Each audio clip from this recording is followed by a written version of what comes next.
Westborough Select Board. Hazel Nurse, convening the planning board, 607. 607. So will all those that are willing or would like to join us in the Pledge of Allegiance?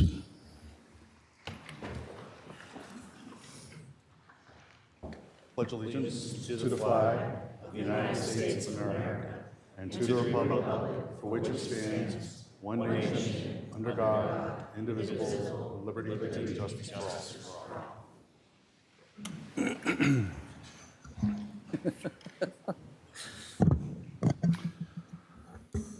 So welcome and Happy New Year to all. Great to see both boards and all attendees. We appreciate your time coming out on a cold night to listen, learn, and participate in the BWALT project. A 12.33 mile project that, as planned, will have significant impact across our community for years to come. I would like to thank my fellow neighbor volunteers of the Active Transportation and Safety Committee. The ATSC was created and tasked by the Select Board to create a comprehensive view of active transportation-related activities in Westborough. The committee assists in all town groups and departments to coordinate activities that involve or affect cycling and walking activities and related safety in Westborough.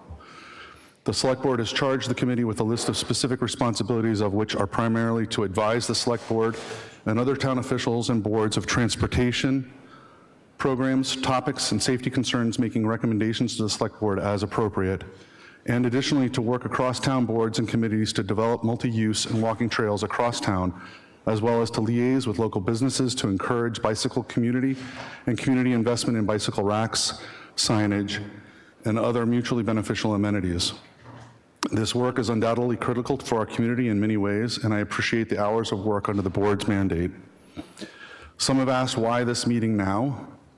The Select Board has received many communications from residents about the BWALT, and I have also been contacted individually with questions. Along with this, I understand the immense budget pressures the town faces and felt it was appropriate to address the BWALT topic in a public forum. Therefore, tonight's meeting has the goal of being an information session for both boards, as well as residents to learn and level set on our knowledge. My hope is that we all gain a greater understanding of the decade plus worth of work and the goals of the BWALT, and while the presentations will cover many topics, I fully expect that questions tonight will require future meetings to enable more informed decision-making. I will state at the outset, as my loving wife always reminds me, I need to walk more, and then as a recent e-bike owner, I am a supporter of multi-use trails, not just for me, but for the benefit of the whole community. I will also disclose that this trail, as currently laid out, routes directly in front of my house, which as a homeowner is great. However, I do have questions that perhaps others have as well. So tonight's meeting is, in its simplest terms, is a meeting of two elected boards. This is not a public hearing, and as such, there is no requirement for public forum. However, understanding the passions of those that have worked for so long, as well as the residents that have questions, Planning Board Chair Mrs. Norris and I decided that we should allow public questions and comments. I ask that all hold questions and comments until after the presentation, which will hopefully answer many of your questions coming in the door tonight. If a resident wishes to be recognized, please come to the standing mic, or if needed, we can bring a mic to you. Just raise your hand and I will do my best to recognize you. And as always, please remember to clearly state your name and address. Additionally, in the spirit of keeping the meeting effective, efficient, and respectful, please refrain from repetitive questions and comments. Keep your questions and comments to no more than 3 minutes. We will be timing. And of course, be polite. These are your fellow neighbors who I believe are all here with the best interests of the town in mind. I would also like to address a few public comments made that I have held off addressing related to the BWALT, specifically to assure the community that there isn't any hint of impropriety in the processes used, required communications, and financing. In my relatively short time on the board, and more specifically in relation to the BWALT, all laws have been followed, all residents have been treated with respect, and there has been professionalism throughout. Finally, I would like to thank our Director of Planning, Jenny Gingras, and our Town Manager, Christy Williams, along with their staff in doing the work over the years we, the town, asked them to do, to bring the BWALT project to where it is today, and for the hours spent over the past few months prepping for this meeting. As you will see, research was done going back over a decade on warrants, meetings, studies, and more. This work was not trivial. I appreciate your dedication to the town in digging so deep. Our town staff has their doors open to answer residents' questions and help where appropriate. They are friendly and they do not bite. Again, thank you all for being here tonight. I'll hand it over to Jenny Gringrish, our Director of Planning.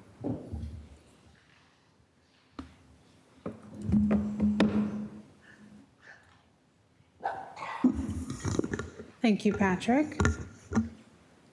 So my name is Jenny Gingras. I'm the Director of Planning for Westborough, and before you, I have a presentation regarding Westborough's Boston-Worcester Airline Trail, or I will be referring to it as the BWALT. So up here, you can see this is just an overview of what I'll be talking about in the presentation. And as Patrick mentioned, I respectfully ask that you hold all questions and comments until the end of the presentation. So like I mentioned, the BWALT is an acronym for the Boston-Worcester Airline Trail. A portion of the trail follows along the old Boston to Worcester trolley line, hence the name, and is situated mostly along Route 9. The trail is proposed to connect Westborough to the towns of Shrewsbury, Southborough, and Northborough. And additionally, in the future, it's proposed to connect to other trails, such as the Bruce Freeman Trail, the Mass Central, and Assabet River Rail Trails. And as shown in the feasibility study from 2021, the BWALT is designed to provide a connection for businesses and housing developments in Westborough, and also connect environmental justice communities. And for those of you who may not know what an environmental justice community is, I just wanted to explain that quickly. On the map up here, you'll see the environmental justice communities color-coded in yellow and green. Yellow shows a minority designation, which means that minorities comprise of more than 40% of the population in this area. Green shows a minority and income designation, which means that in addition to the minorities comprising of more than 40% of the population, the annual median household income of this area is 65% or less of the statewide annual median household income. I know that's a long, detailed description, but it's very important because it helps us to recognize that these areas may be disproportionately impacted by environmental hazards, and these communities are often marginalized and historically underserved, so may require additional resources such as better access to transportation. There are also proposed on-road connections that stem from the BWALT, connecting to other trails and areas of the town, which in planning we are constantly looking at when we review development or road projects.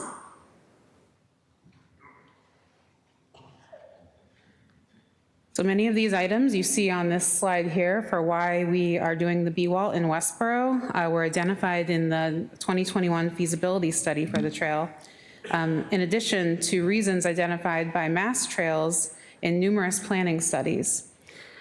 These reasons were also identified in the public feedback that was done as part of the master plan and the strategic plan. And while some of these may seem far off currently, from a planning perspective, part of what we look at is how it benefits the future, even if that may be 20, 30 years from now. Multiple studies have also shown that we need to move away from creating more and wider roads to accommodate more cars and instead find ways to accommodate people. The data shown in the Mass Trails studies also support that trails like the BWALT can get an incredible amount of people off the road and benefit from the items listed in this slide. So this slide just explains the roles that have evolved from the time of the concept plan in 2013. Currently, the planning department is leading the implementation of the project. However, as you can see here, multiple departments are actively contributing to the implementation. The planning board negotiates easements for the BWALT through site plan reviews that come before them, which has currently resulted in 18 easements. Planning also works with conservation, DPW, and engineering to get input on any grant applications, easements, site plan reviews, and other permitting. Recently, the planning department has also been working with CMRPC, which is our regional planning agency, to enhance public outreach for this project. The part of the preparation for this presentation was going back in time to get a history of the project. This was really beneficial for me because I'm a newer staff member, and I obviously was not around for the history prior to 2023, so it was helpful for me to also understand how the project evolved. I went back to our 2003 master plan, which was really fun to read, and I can't believe that that was 22 years ago. I just want to say that. But I found that even in that master plan, there was public feedback that asked for multi-use trails. So fast forward almost 10 years, the BWALT concept plan was created by Don Byrne with input from many individuals. The Bicycle Pedestrian Advisory Committee, BPAC, which is the acronym for that, now is called the Active Transportation and Safety Committee. The town planner at the time and other staff, they held walks and meetings with impacted property owners to gather feedback and support of the project. And I will note that the concept plan does cover more than just Westborough. It covers other towns such as Marlborough, Northborough, Shrewsbury, Southborough. It's a regional concept plan. In October of 2018, the strategic plan was completed, which identifies the acceleration of the development of the trail as a high priority. In 2019, the select board directed the town to pause the pursuit of easements until a feasibility study was completed. And I also will point out that in addition to, around this time period, in addition to the public outreach that was done by Westborough, specifically, our regional planning agency, CMRPC, had completed 2 studies in 2018 for regional bicycle and pedestrian plans, and those both included survey work for the public, and they both identified the BWALT as a priority.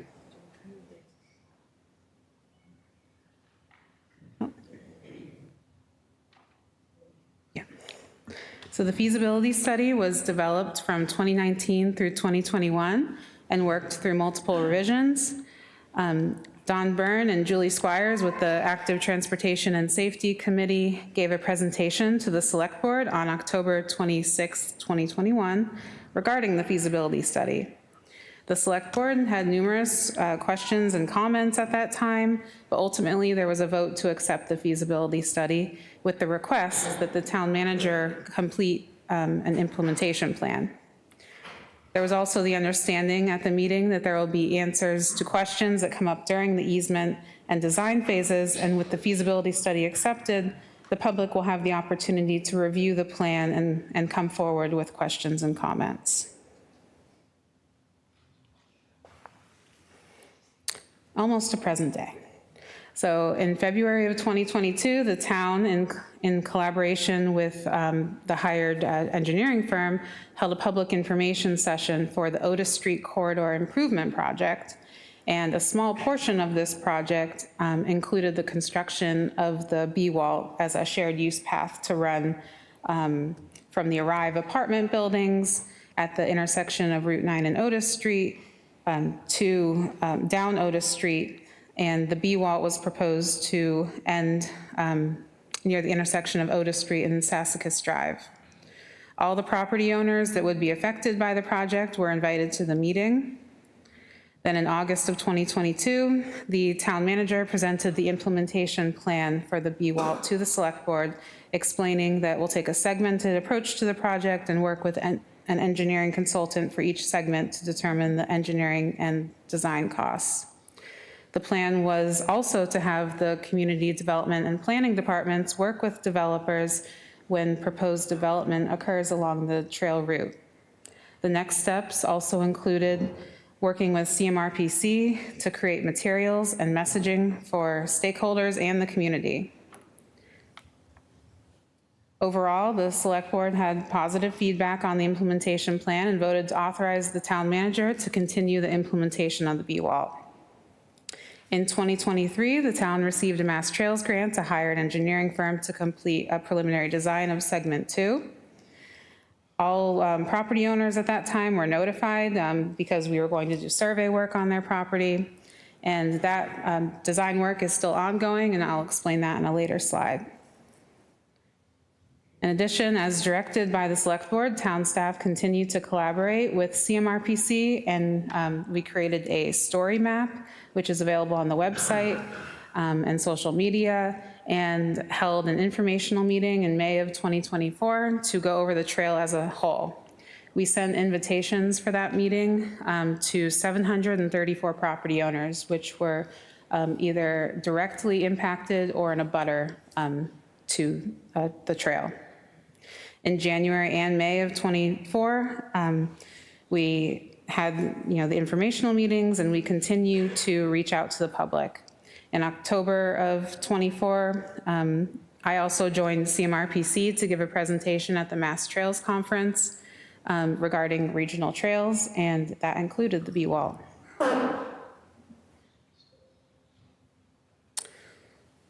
Okay. Part of the work with CMRPC, like I've mentioned, included the creation of an informational brochure, and we do have those available up front here. And we do distribute that at the library and other town buildings. In October of 24, we held another public information session, which was specifically about segment 2, because that's the one that we're currently under design with. All property owners and stakeholders were sent invitations to the meeting, and we did take notes on the comments and questions from the public. We've also met with property owners throughout the last couple years, and also the wastewater treatment plant board, and answered questions and received comments. We've also identified the project as part of the capital plan for fiscal year 24, 25, and 26. And while we don't have plans at the time to ask town meeting for additional funding, we were asked to include it on the capital plan, as it's something we're planning to request grants for. So this slide shows the town meeting articles that have passed to date, and you can see they go back to 2013. Most of the articles have included a map which shows the location of the BWALT, and that really hasn't changed throughout the past 10 or so years. And as you know, any spending the town does has to go through town meeting for approval, which has been done. And on a later slide, I'll show you the appropriations that have resulted from the passage of these articles. So on the screen in front of you, you'll see that the trail is broken up into 6 sections, as was described in the implementation plan that the Select Board approved. The plan is to go through section by section, except where there may be a development project or other opportunity that comes in front of the board. For example, there was a portion of section 5 completed as part of the West Park Drive extension project, and there will be a portion constructed in segment 3 as part of the mixed-use redevelopment at 18 Lyman Street. Also, in the planning board rules and regulations and design standards, developers are asked to include plans for a connection to the BWALT, and if applicable, a sidewalk connection. So I know this map is kind of hard to see. I couldn't figure out how to make it better because I'm trying to show all of Westborough. But in watching the past select board meetings in preparation for this, there were a lot of questions related to links to other areas of the town. So I just wanted to talk about that for a second. So when reviewing development plans for new construction or considering road and sidewalk improvement projects, town staff considers how it will connect to the BWALT. For example, the town is currently in the preliminary design phase of the downtown plan, and part of the project will be looking at how the downtown can better connect to the BWALT. And the map in front of you, like I said, I'm sorry it's hard to read. I'm happy to email you a copy after. But it not only shows the BWALT here in navy blue, but it also shows all the existing trails we have in town, including the Charm Bracelet, the Burroughs Loop Trail, and other public trails. So those are here in green and red. In addition, I know this is definitely hard to see, but the yellow shows all of our sidewalks. So we definitely look at those connections to the BWALT as we go through projects.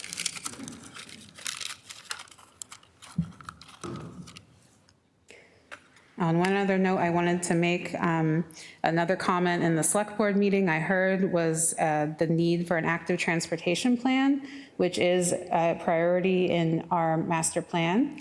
And we are currently in discussions with CMRPC to include it in the studies they do.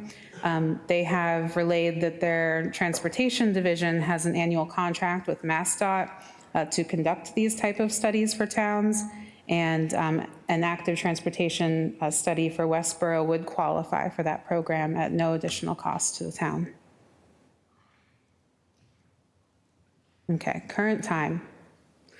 Currently, we're working on 2 sections of the BWALT. The first section is part of a much larger project, the Otis Street Corridor Improvement Project.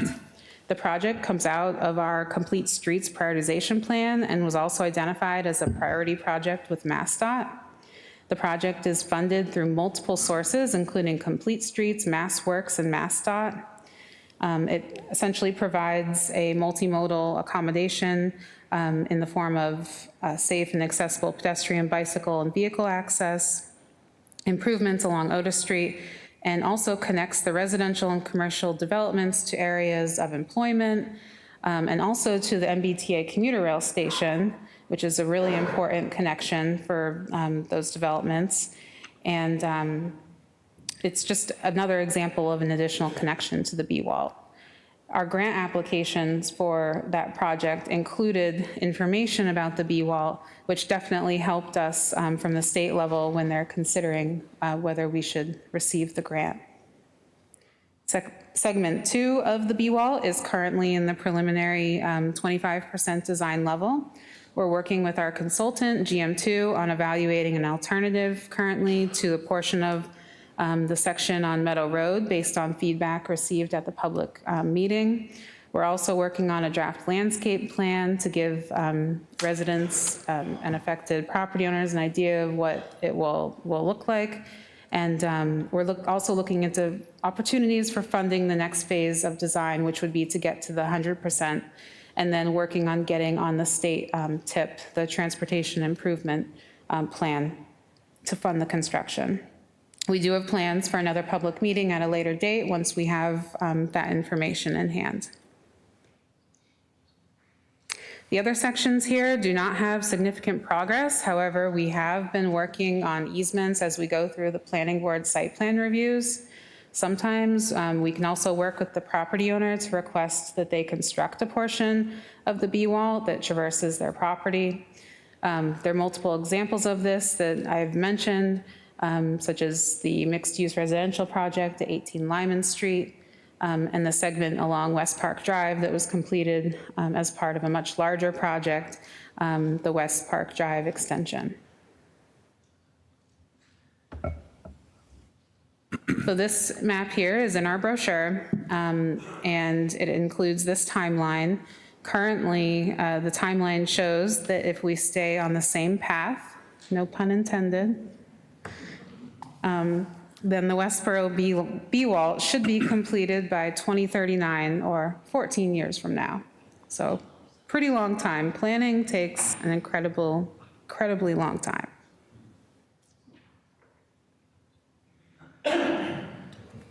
Okay, so into funding. These slides show that the funding that we have used to date for design and construction.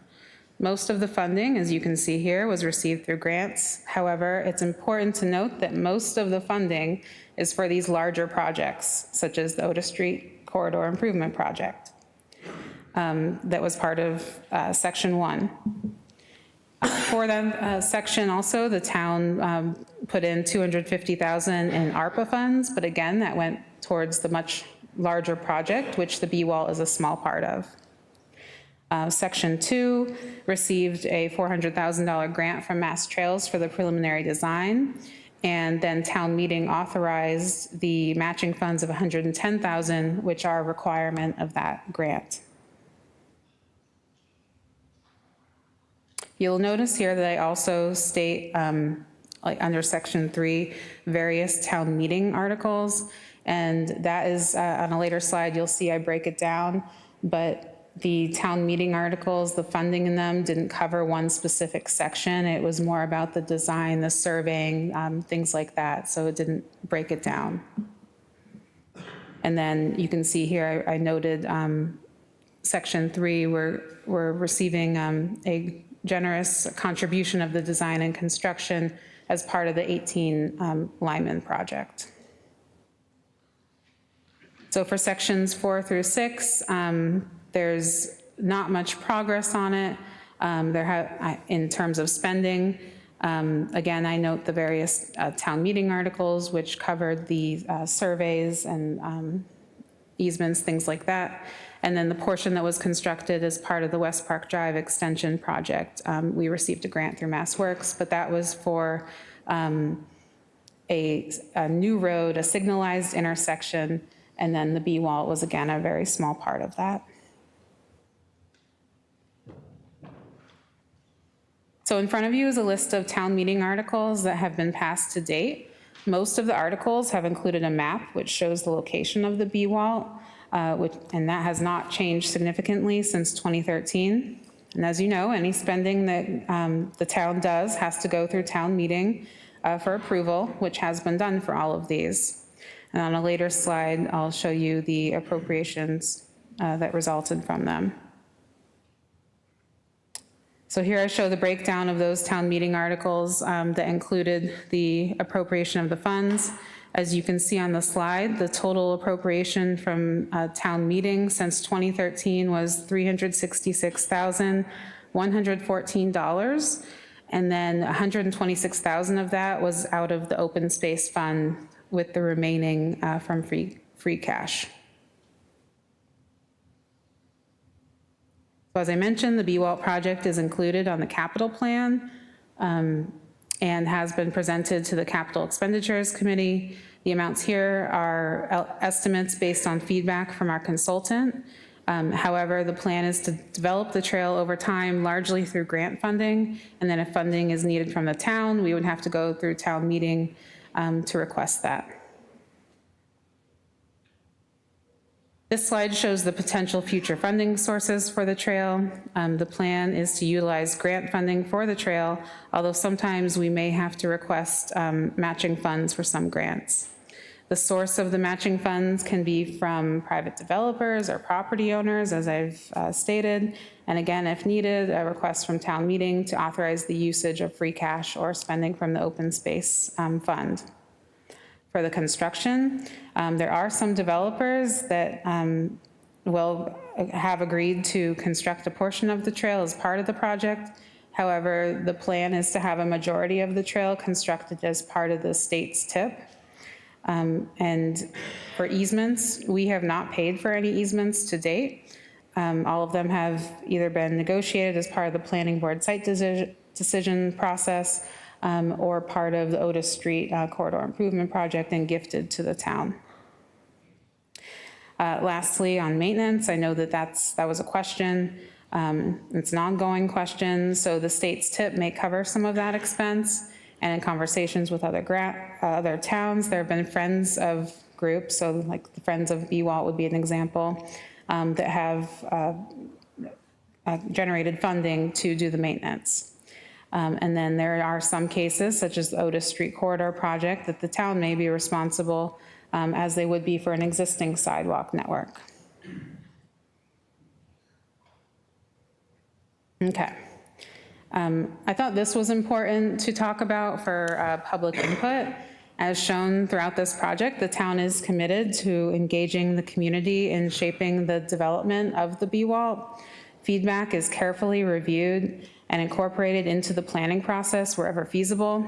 The goal is to balance community needs, environmental considerations, and the technical requirements to create a trail that benefits everybody. We've had numerous examples of alterations of the trail as we go through the design process. So when we take that feedback, we look at whether it's feasible. For example, there was a portion of Section 2 at 161 Milk Street and 220 Turnpike Road that we had to shift because of environmental concerns and then concerns from the property owners. We're also currently working on an evaluation of an alternate to a segment along Meadow Road, which is part of Section 2. And while we may not go with that specific design recommendation, it's important to understand that alternative and how it affects everyone.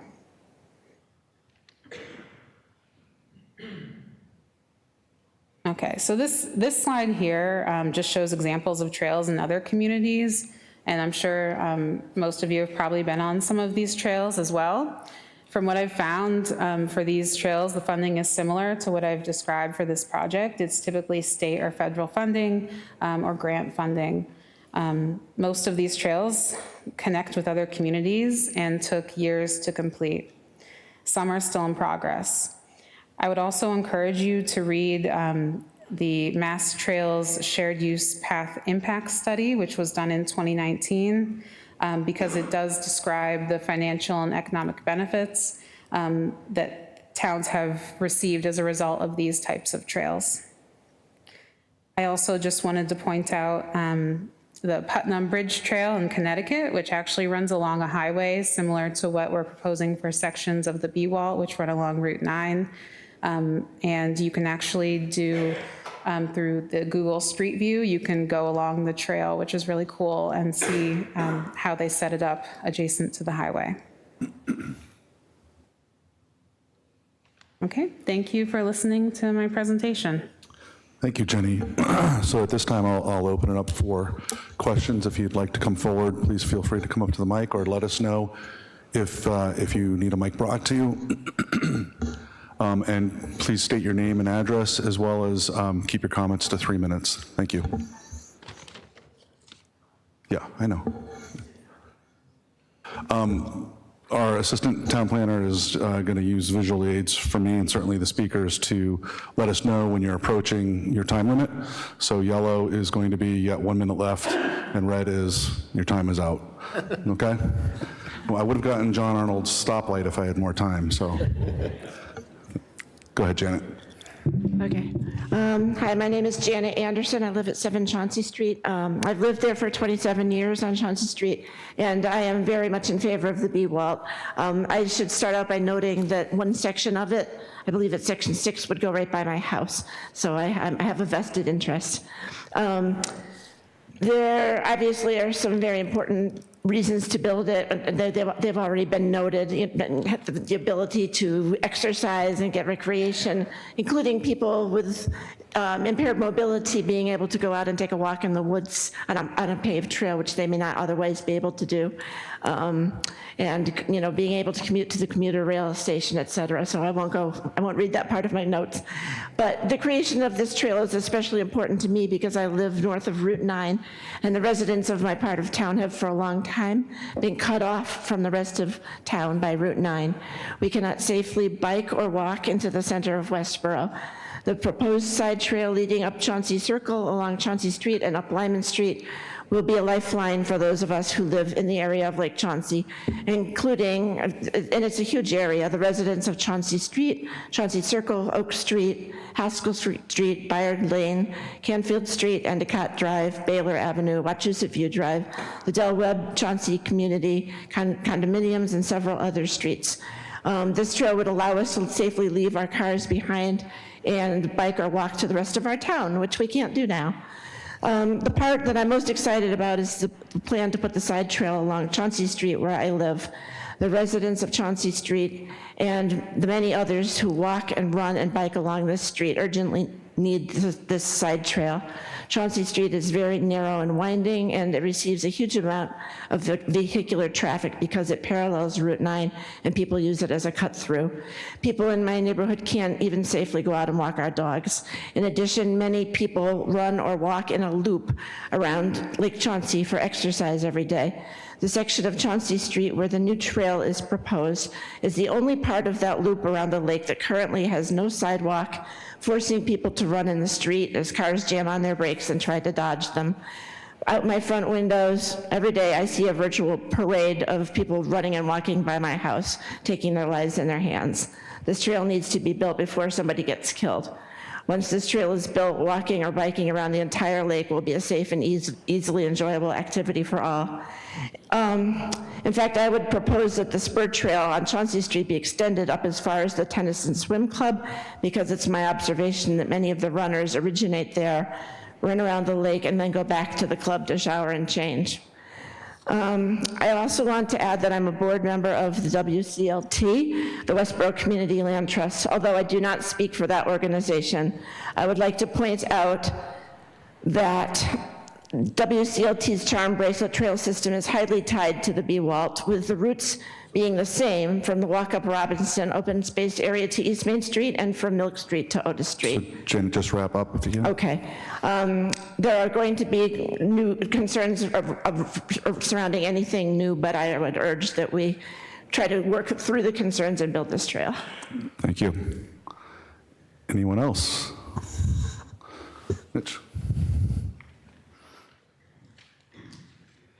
Before Mitch speaks, I'll just, he is the chair of Northborough Select Board, and I was pleased to see him come here tonight, and I did want to offer him the opportunity because this does potentially impact Northborough as well, so I just thought I'd let Mitch also make a few comments. Thanks, Patrick. So yes, I'm Mitch Cohen. I chair the Northborough Select Board. I'm here tonight with Brian Belfer, who's chair of our Trails Committee. I am in awe as to how much work the town of Westborough has done on the BWALT Trail.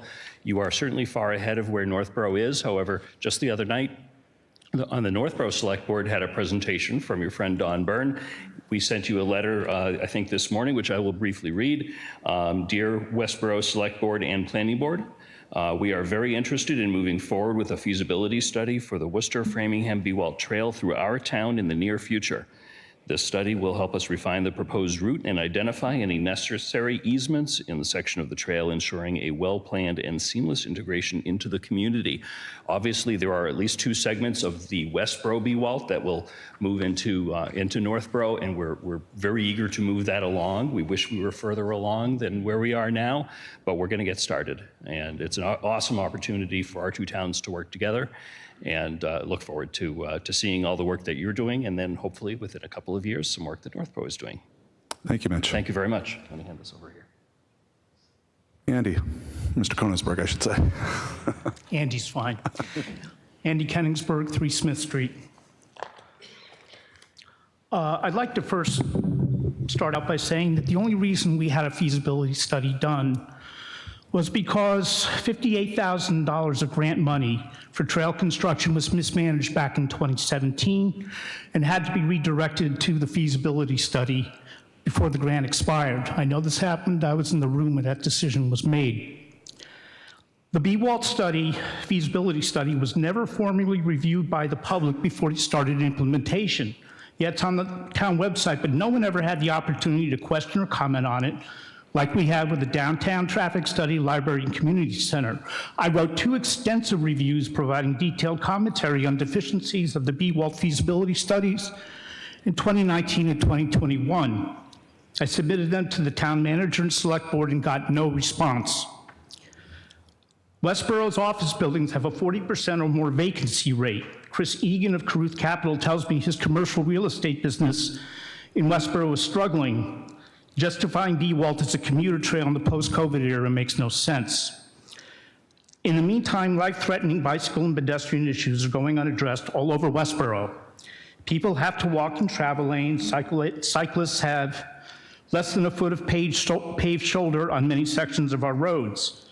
I think the state of affairs is unacceptable. I've been saying that to the select board for years. It's time for the town to step back and have an independent reevaluation of the 2021 version of the feasibility study and the assumptions about BWALT. I think you'll find that many of them are no longer valid. When I say independent, I mean not including the people who wrote it. It's time for the public to be more fully engaged and involved in its review, design, and implementation given today's realities. This should have started years ago and it never happened. This meeting is a good start, but it's only a start. We need to examine what is going to do the most good for cyclists and pedestrians in Westborough, what will do the most good to allow people to get around most of the town safely without using a car. In my opinion, we need to start with safer roads. I have questioned town government time and again over the last several years. What good is BWALT if most residents can't get to it? BWALT is an amenity. It sounds good, but is it actually worth the money and the effort in this fiscal environment? That is a question I don't think that has ever been really asked. I think it's time we need to step back and get a good answer to that question before we spend another dime. Thank you. Thank you, Andy. I'll just pause here for a moment. I'll just mention, I noticed people have written comments. If you're willing, I would love for folks to certainly send us those comments to the select board email address, just for our own public record, and we can, certainly it's something that we can reference, again, back to this meeting, so if you're willing to do so. And if you're willing to hand them over to our town manager tonight, that as well. I realize people might have bad scribble or whatnot, so whatever you feel comfortable with. Okay, thank you. Anyone else that would like to speak? Mr. Stanton. Thank you. Michael Stanton, 31 Wayside Road. I'm here as chairman of the wastewater treatment plant board, as an abutter to the proposed BWALT. I'd like to read into the record a letter that we sent to the town manager and to the select board, as well as the planning board. At a recent meeting of the Westborough Treatment Plant Board, the board received a presentation from the town's director of planning, Ms. Jenny Jengris, concerning the proposed BWALT. The BWALT is described as a proposed shared use path for walking, biking, skating, jogging, and more, to be located in Westborough. Based on the presentation in the concept plan version 2, portions of the proposed BWALT are either on or directly abutting property held and utilized for treatment plant purposes. While the board does not oppose the concept of the BWALT, the board is concerned about the proposed proximity of the shared use path to the existing treatment plant facility. Specifically, sections 3.2.4 and 3.2.5 of the trail appear to be located on property held for treatment plant purposes. Section 3.2.4 is described as, quote, the treatment plant access road and fence. The trail will follow the fence line from this corner, unquote. Section 3.2.5 is described as, quote, the trail heads into the woods from the treatment plant. This will involve extensive grading and design, unquote. In addition, section 3.2.4 of the trail would be located between the treatment plant and the solar array field, which supports the treatment plant. Electricity from the solar array is delivered to the plant by underground conduits, which the trail would cross over. The solar arrays require regular inspections and maintenance. Service vehicles access the solar array field from the treatment plant access road, so those vehicles would be required to travel over section 3.24 of the recreational trail on a regular basis. Most concerning, however, is that the proposed location of sections 3.24 and 3.2.5 of the BWALT trail will encroach upon or be in very close proximity to areas identified for future expansion of the treatment plant. As required by the best management practices and pursuant to regulations of the Massachusetts Department of Environmental Protection, the board must prudently plan for improvements and expansion of the treatment plant. Attached as Exhibit B is a plan prepared by Waterman Design Group entitled Meadow Road to Assabet River. The plan shows the location of a future channel to expand the multi-channel oxidation tank. The plan also shows the location of future clarifiers. Expansion of the treatment plant will be necessary in the near future as current effluent flow approaches the plant's regulatory limit. As shown on Exhibit B, the proposed location of the BWALT trail will directly conflict with the location reserved for a future channel. In addition, the trail will be in close proximity to future clarifiers. An unsafe condition could be created by mixing recreational users with truck and service vehicle traffic.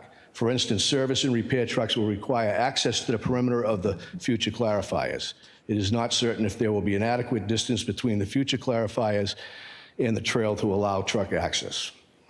As you know, the board was established and operates in accordance with the agreement for the construction and operation of the Westborough treatment plant dated September 11th, 1979, as entered by the town of Westborough and the town of Shrewsbury. As set forth in Article 6 of the agreement. Mike, just need you to wrap up the time. Are you near the end of it? I've got like a paragraph to finish. I'll go as quickly. I think it's important. This is the important part of it. Thank you. Okay. The agreement provides that the land not required for treatment plant, including access to thereto in land not held in reserve for possible future expansion of the treatment plant may be used and disposed of by Westborough in its sole discretion, provided that such or disposition does not interfere with the proper operation and maintenance of the treatment plant. The board finds that the proposed location of section 3.24 of the trail will encroach upon, quote, land held in reserve for possible future expansion, unquote, of the treatment plant, and section 3.2.5 of the trail will, in fact, interfere with the proper, quote, operation and maintenance of the treatment plant, unquote. Accordingly, the board requests your support in working with the proponents of the BWALT to find an alternative location for these sections of the proposed trail. Thank you for your attention at this important matter. Very truly yours, Michael Stanton, Chair. Thank you. Thank you, Mr. Stanton. Thank you. Anyone else?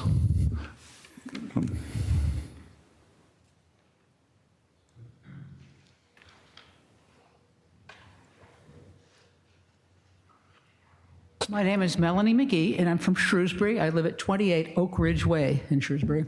I am a member of the Shrewsbury Trails Committee. The Trails Committee recently became a town committee, and we are taking on a great new life. And one of the things that we are very interested in is connecting to the adjacent towns. The BWALT is vital to us to be able to get us into a corner of Northborough and Westborough, and there are two possible paths for us.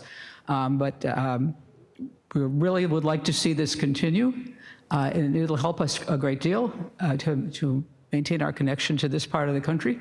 We are envious of the project the progress that you have made so far, and congratulate you on it, and are just very impressed. So please do carry on. And we're standing by with our shovels ready to go as much as we can. It's very slow, it's glacially slow, but we're looking at it all the time and have little sections that we think we can make some progress on within the town of Shrewsbury, which unfortunately is really built up along the old path. But we'll work around it and hope that we will connect up with you sooner or later. Thank you. Thank you. Anyone else? Sure, sir.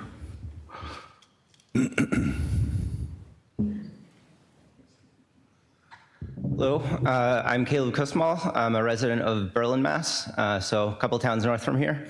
And if you look at the map, there's a bit of a spur on the BWALT that connects to the Aqueduct Trail.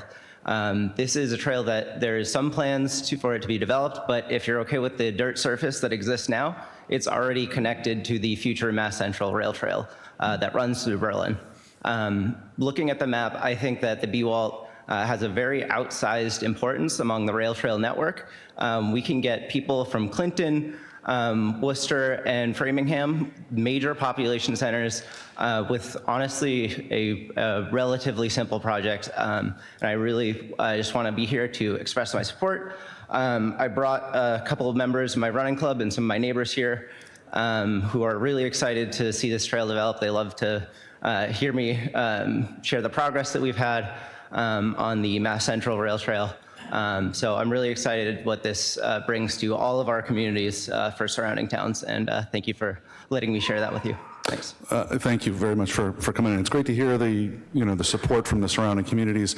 I would just ask that if anyone wants to speak from other communities, please indicate you're from another community first. I'd like to hear from the residents of Westborough. That's the most important part about this meeting. So with that said, I'll just see who else would like to get up and speak. I see a hand way in the back. Mr. Churrock, come on up. He was the first one in the room tonight, so.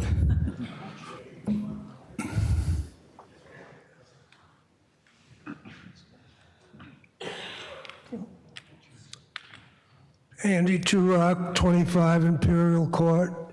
I have one question. I don't have a long list. I will give my rest of my time for somebody else if they want it. How much is this going to cost the town? I think that's a good question that we're going to have to see along the way. The trail is something that's going to be built over a number of years as proposed, and it will come back to town meeting a number of times when and if funding is needed from the town. I think as Jenny indicated earlier, we're going to look at every opportunity available to us to get state grant funding and use other funding wherever we can, but there are certainly scenarios where we might need to match money. I believe the dollar value that was indicated in the feasibility study was around $26 million projected, and another 2.5 million-ish, I think it was anticipated from the town, and that was in 2021 dollars. So seeing that this project's going to go out to 2039, I'm sure that could be changed over time. So just to give you a feel for what's being discussed tonight. Thank you. Sure. I will not be here when it's convenient. Well, we hope you are, Mr. Turok, so thank you. Let's take someone from this side of the room. Did you want to speak? Sure, come on up. Kim Barton, 12 Park Street. I've been here since 1963. I've lived at 12 Park Street for 41 years. I was not aware of any studies in 2003. The last few years I've been to these meetings and learned more about the trails. I've enjoyed trails in other towns, so I would love to see us all connected. I just don't think Route 9 and the waste treatment plant is a place for a walk. I'm also very worried about where people from other parts of the town are going to park their cars to start their walk in section 1, 2, 3, 4, 5. I know there's corporate parking lots in 5, in maybe 4 at Lemon Street, but our small streets on Meadow Road or Park Street, are they going to clog up our streets as it is? My street is a cut-through that people go very fast on our little street to avoid West Meadow Plaza. And if they're parking on the side of the street to start their walk, that's going to be more congestion. Thank you. Who else?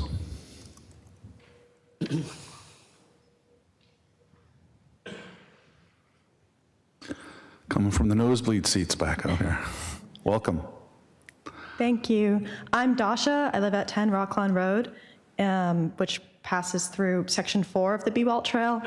I'm 24, so obviously I'm a lot younger than a lot of the speakers here, and I've lived in Westborough since I was about 9 years old, and I've always lived in that neighborhood. I just want to say how much I'm in support of the BWALT trail in general. That neighborhood was incredibly isolating to grow up in. We were completely separated from the rest of Westborough because of Route 9, and there was no really safe way to leave this neighborhood without access to a car. You can cut through the woods and then go through Hundreds Road and then Flanders, and then there's sidewalks and you can make it to the high school. But other than that, in the off seasons when it's very snowy or very rainy or flooding, there's really no comfortable or safe way if you aren't able-bodied to get out of this neighborhood. And people in my neighborhood already use this trail line to walk our dogs, to walk ourselves. It's already being used. I don't see that many people using it, but certainly families with dogs do. And my brother is only 17, and he's still growing up, and he often walks home from school on nice days. And I think that he often feels unable to visit his friends in the other parts of town, like Flanders Road, or because there's just really no safe, effective way for him to get out of our neighborhood. So I understand that in 2040, we won't be really living there anymore, but for the future children of the neighborhood and youth in general and activities and making sure that there's some sort of community engagement, I think that this neighborhood, this trail in this neighborhood and others that are separated by Route 9 in Westborough would really, really benefit. Thank you. Thank you. Anyone else, sir?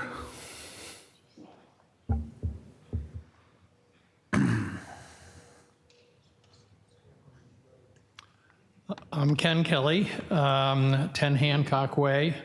I'm a relatively new resident in the Walker Meadow Retirement Community in Westborough. My wife Carol and I moved here 2 years ago from the Berkshires, where I'd been an active volunteer for several environmental organizations, all with hiking trails that needed maintenance. In the Berkshires, I often walked the Ashewiltakuk Rail Trail, which extends 14 miles from Pittsfield to North Adams, or to Adams. Once here, I joined the Westborough Community Land Trust and volunteer on its stewardship committee, helping to maintain the delightful Charm Bracelet network of hiking trails in Westborough. We were real glad to see that. My remarks this evening are my own, not representing either Walker Meadow or the Land Trust. Our home here backs up on what will be Section 3 of the BWALT. Carol and I are very supportive of seeing BWALT completed going forward. We hope to be able to go out our backyard and walk past wetlands full of wildlife, visit Stop and Shop and other resources, and leave the car in the garage. In support of that, I'm interested in working with others to create a Westborough Friends of BWALT, to work in collaboration with town offices to foster support for BWALT. Creating such a group had been previously recommended when the project was in its early stages. This was done in Natick years ago with the establishment of Friends of Natick Trails, and they've supported the town in creating and now maintaining the 4-mile Coquitchuit Rail Trail in Natick and Framingham. I'll be outside in the hallway after today's meeting with a clipboard sign-up sheet for those potentially interested in joining or supporting Westborough Friends of BWALT. Thank you. Thank you, and welcome to the community, and I appreciate your contributions. Mr. Kotowski.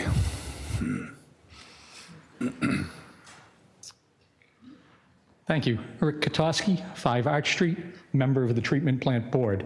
2 comments as a resident and 2 questions as a member of the board. First, in general, I'm in favor of the BWALT. I've seen the benefits it provides to many of the communities where they have similar plans and paths in place.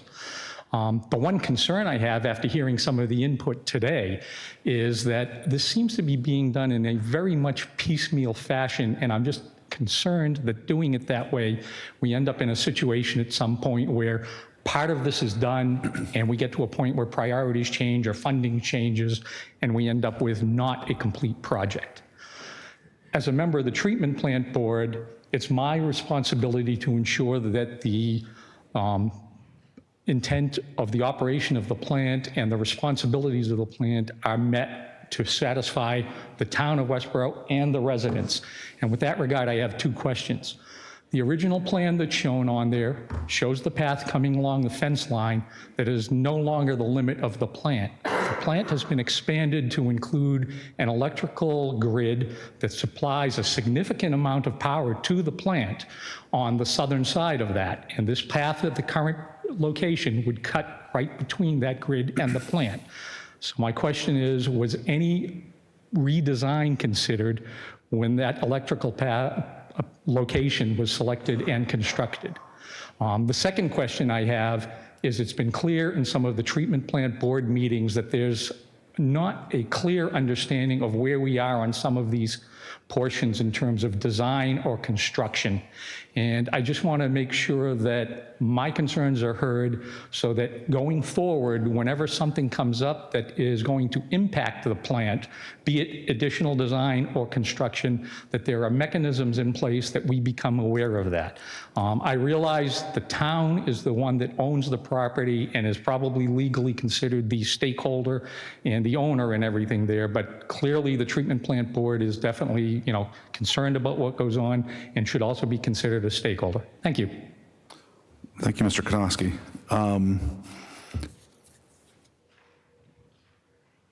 Are you looking for an answer tonight, or would you like to just, is that? Don't expect one. Okay, all right.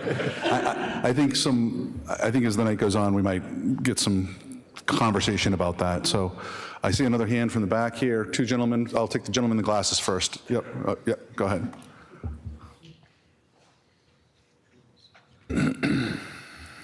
Hi, Eric Hammond, 10 Indian Pond Road, which abuts Meadow.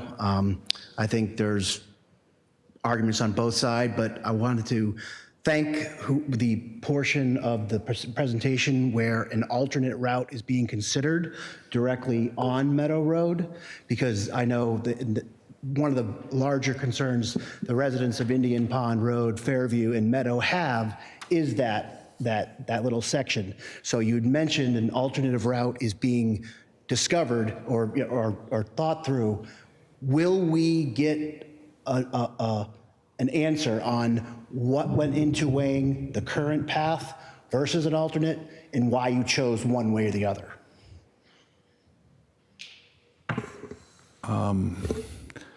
Jenny, do you want to give that a try? Yes, we are working with our engineer right now, GM2, to look at an alternative to Meadow Road, and that will be shown at a future public information meeting, inviting all of the affected property owners at that time. And we'll explain what went into looking at the alternates, including the cost, the feasibility, environmental concerns, things like that. Thank you, Jenny. There was a gentleman in the back that stood up first. Did you? Yep.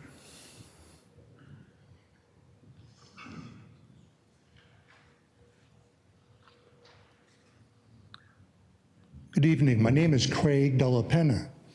I'll get the long distance award tonight. I live at 62 Chestnut Street in Florence, and I heard my project mentioned a couple of times, the Mass Central Rail Trail. I am the president of the board of something called Neurotic Network. I've been doing this work this next month for 30 years. The Mass Central Rail Trail has been under development since 1980, 42, 43 years, 45 years. This is the longest rail-to-trail project in New England. It intersects with 18 other trails. Oh, tonight I just found out this project will intersect, so that's 19 trails. There is nothing else like this in North America. Within 150 miles of my house, by the way, sits 8 feet from one of the earliest municipally built rail trails in New England. And I'm a realtor in my day job.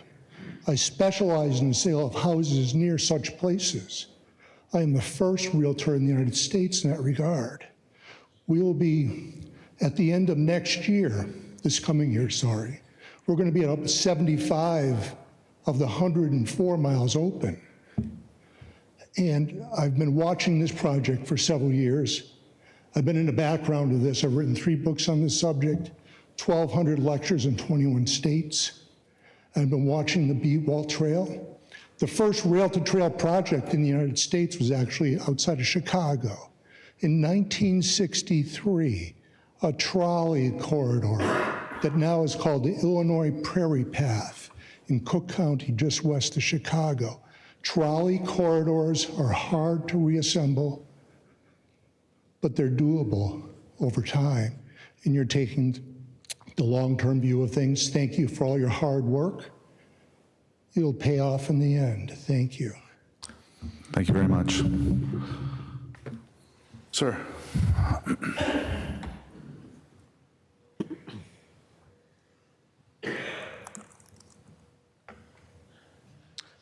Hi, Robert Gilmore, 35 Water Street. A few things. I cannot wait. I'm a mediocre but avid cyclist. I cannot wait to stop schlepping up to Air or even over to Hudson to get on the bike and enjoy a nice multi-hour trail ride with my wife, ride around, participate in the local economy, because, it's like, hey, while I'm up in Hudson or I'm up in Air, that's where I'm having lunch, that's where I'm having dinner. I'd love to be, pumping the money back here. The other thing is, while I'm a relatively sprite mid-50s, I realize that this still might not be done in time for me to participate in it actively. But fingers crossed that'll happen. But I also want to add, as was hinted at the beginning of the meeting, the town meeting, of which I'm a member, has been actively endorsing this project for, sorry, I can't remember, 15 years, 20 years? I don't remember when we... 2011. 15, okay, 2011? Yep. Okay, so thank you, 13 years. We've been avidly endorsing this, and it has been piecemeal, but when this comes to town meeting, we give it our wholehearted support. So please just remember that as we go ahead and plan further. Thank you. Thank you. Hand over here. No, okay. Mr. Linnane.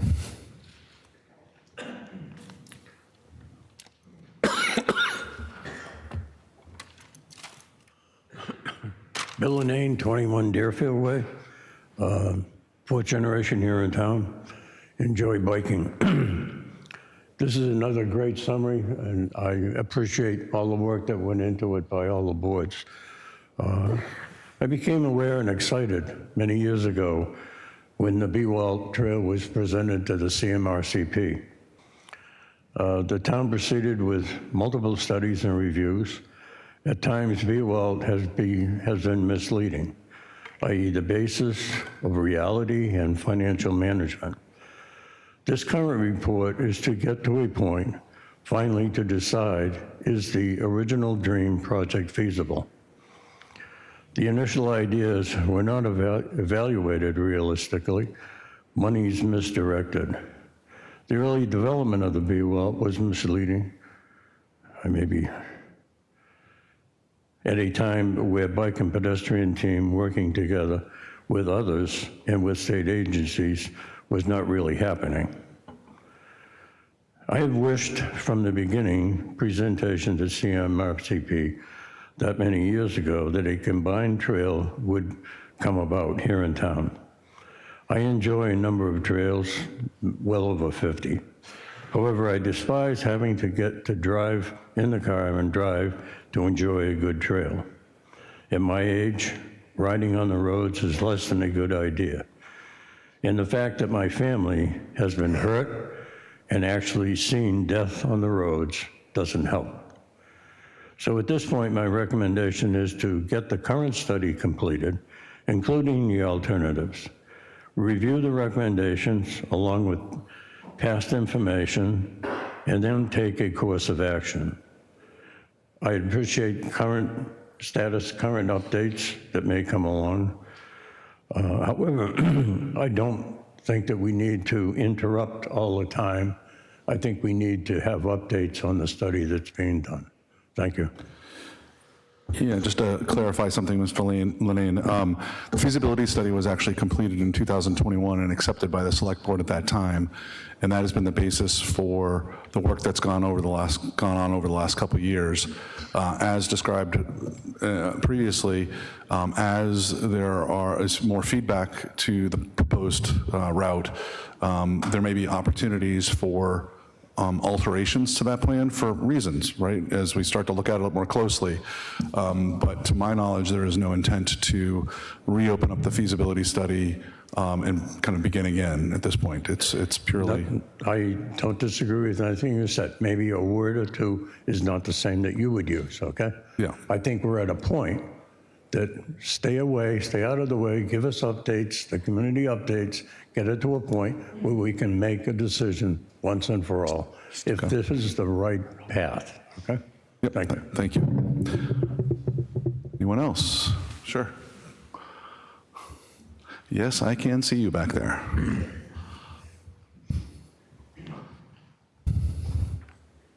Hello, my name's Lydia. I live at 68 South Street, and I'm in college right now, so I don't actually live here for most of the year. But when I do come home, my parents haven't kept a car here for me, so I have to bike or walk anywhere I want to go. And I live in the center of town, so it's not too bad for like close by places. But like if I want to go to my friends' houses, I have to bike, and then I run into unsafe roads, and I just sort of suck it up and do it. But having a bike trail would make that so much easier for me, and I would really appreciate that. And I'm an avid swimmer, and I love to like long distance swim in lakes, and the best lake nearby for me to do that is Chauncey. And again, to get there, I have biked it, and I regularly do, and it's just such an unpleasant bike ride, and I have to go past Route 9, and I'm always afraid that a car is going to hit me. And so having a bike trail that makes that suddenly possible for me to do safely would be so nice. And I am in such strong support of this trail, and I would love it to happen at least while my parents still live here, so I can use it. But thank you. Thank you. You didn't get a last name on What was your last name, sorry? Oh, O'Connell, And what was the road you live on? 68 South Street. Thank you. Anyone else? Mr. Spofford.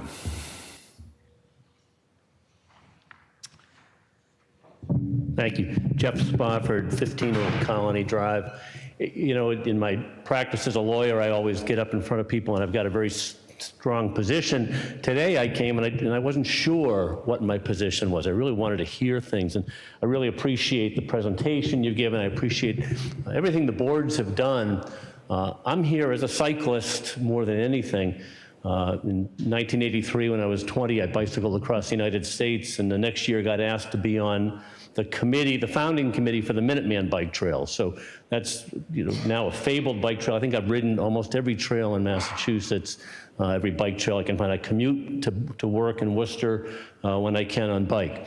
I came in here looking at this trail and not thinking, you know, it's not a commuter trail. It won't be a commuter trail, but most trails that we have in Massachusetts are not commuter trails. They're recreational trails.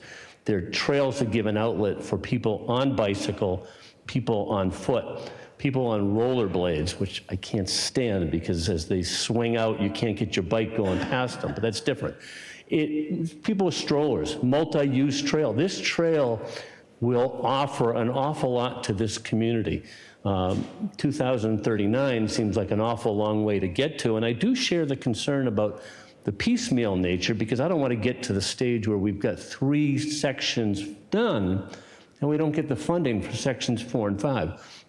I think one of the most compelling things that I saw tonight was seeing Northborough, Shrewsbury, Berlin, and I believe it was Florence, which I think is this town with 7 people out in the western part of the state.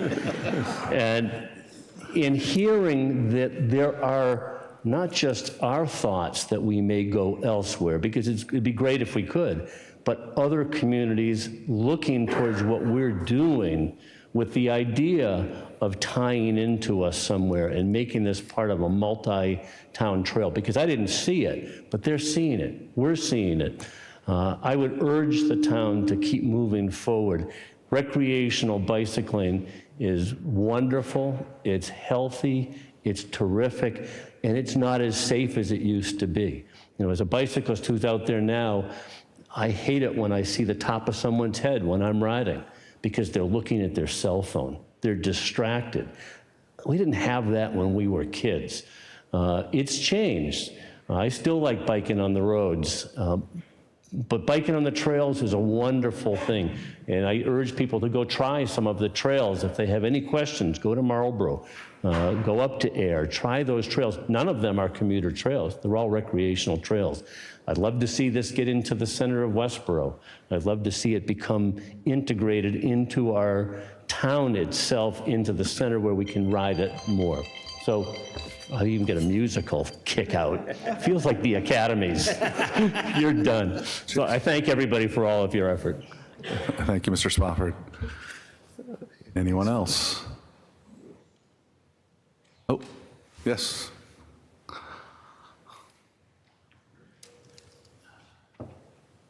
Good evening, members of the boards. Thank you. First and foremost, my name is Kevin Barry, 8 Indian Pond Road. I think you know my name, now you know my face, some of it. We presented a lot of information to you as far as our take on this. Oh, sorry, my apologies. I've got a lot to go over, I think, for the most part. I think majority of our material, as far as our questions and concerns, you have received, and hopefully you address that later on this evening. I appreciate that. I think to echo the comments that Mr. Konigsberg and Bill Lanaden referred to is the feasibility study and how this process has gone through in its time frame. First and foremost, this feasibility study it was not done in an unbiased and objective manner. It was done by a design group that had received money from the town and participated in the design work of this project from 2012 to 2019. So for 6 to 7 years, they got $132,000 and then were awarded $115,000 feasibility study, which also incorporated people that were behind this project and from the outset, the concept plan, if you will.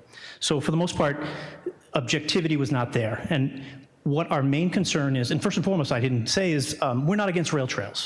I'm a mountain biker, skier. My son, I'm supposed to be picking him up actually from Lake Tahoe right now. He's flying into Boston.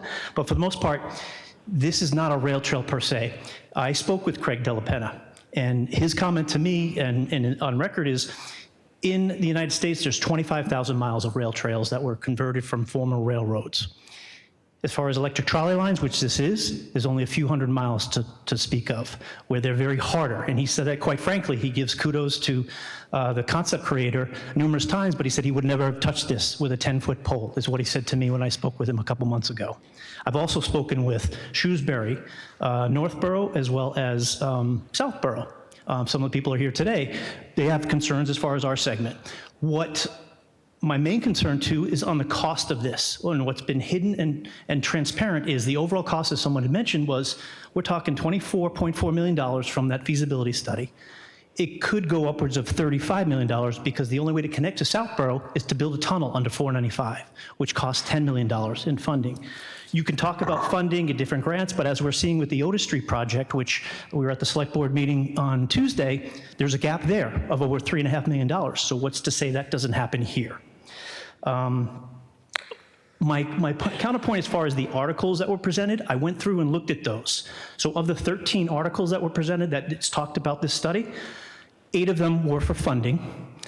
I went back and looked at 6 of those 8 had voting records. There was only, the average number of voters was 191.5 people that voted for that. So that's not an overwhelming aspect of the town. So, and basically as far as those articles, it didn't cover the full extent of the project. So all we're asking for, I know it's time-wise, is we recommend to relook at this feasibility study to make sure that there's a third party takes a look at it, and if it's great, we need to present it to the full, in its full context and scope to the entire town. So lay it out for everybody, but now it's piecemeal and flown under the radar screen for too long. Thank you for your time, I appreciate it.